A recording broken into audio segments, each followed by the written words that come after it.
Cornucopias over here. Yeah, we kind of just casually brushed past this last week where we were just like, hey, Cornucopias has a new OG Bubblejett. That looks cool. I'm not in that. What does that do for me?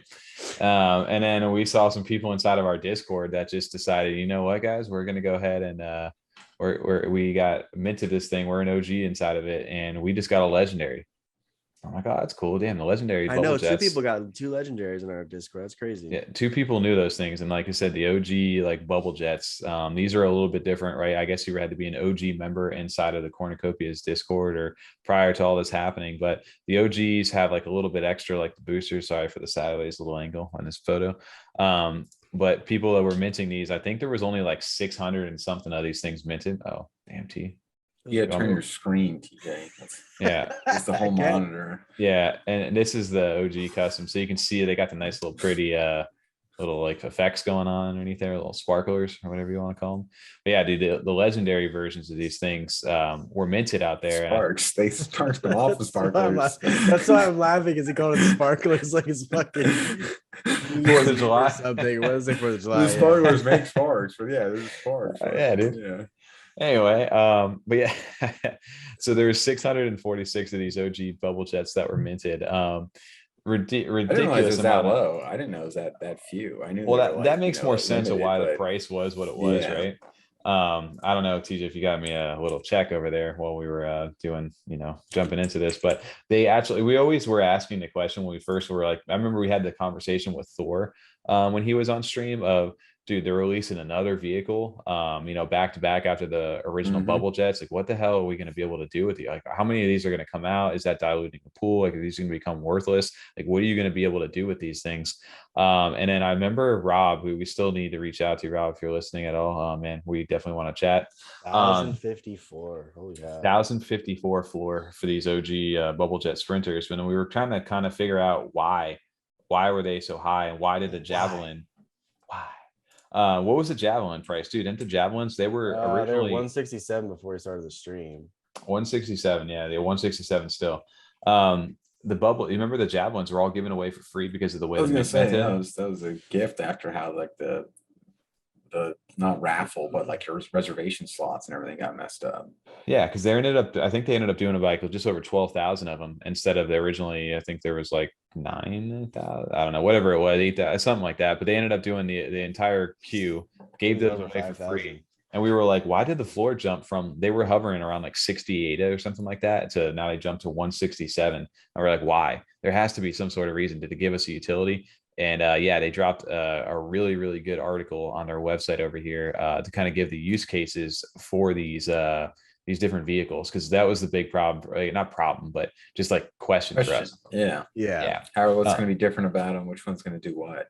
And this was a kind of a game changer inside of this article for what they were actually telling you. You have the Bubblejet sprinters, which are like obviously the little Bubblejets, the original ones. Then you had the OG custom ones that just minted the 646, and then you had the Javelins, right? The racer ones that we had seen.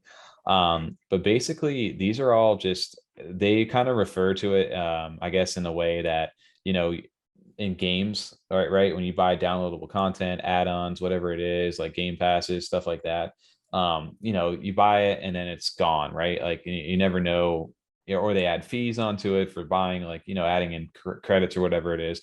Well, once you own this thing now, with it being an NFT, it kind of changes literally the game. You actually own that thing, and it can carry across into their different ecosystems, right?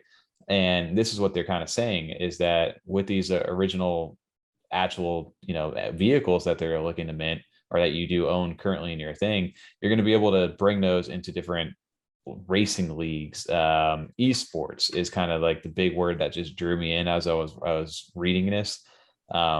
Dude, can you imagine? I automatically, in my mind, I wonder if you could be able to bet on that, like the equine or something. That'd be cool. Well, that's where my mind kind of went with it. It was like, okay, hold on, I like Rocket League, right? Rocket League is a huge game that I love to play, and that was such a simple thing. What? Rocket League, Rocket no. If they can make a solid competitive game that is actually just like fun, you know what I mean? Forget about NFTs and all that stuff. If it's just like a solid racer that works well and is fun, you could definitely get some good, because some of the best esports too are simple like that. Like you need something like a Rocket League, like, you know, Counter-Strike. Those ones work so well for just that esports because it's so basic. When you get too much other stuff going on, or it's even easier. It also works well for an esport because your viewers want to watch. Like racing would be exciting to watch, so that could 100% work out. Well, that's where they kind of like tied this into is like, can you imagine like individuals that own these first edition NFTs will have access to a variety of perks, and they would be admitted into esports clubs such as racing leagues or teams exclusive to NFT holders. So obviously, the more you stack, you could build like a racing team, like God, what's the big NASCAR team that everybody's like a part of? Like I remember it wasn't Ricky Bobby, it was Dennett Racing or something like that. I was gonna say Dennett Racing. Yeah. I don't know why my mind went to that right away, right? Shake a bake. Yeah. So you think about that, right? But basically, you know, these vehicle rarities. Why am I talking like this tonight?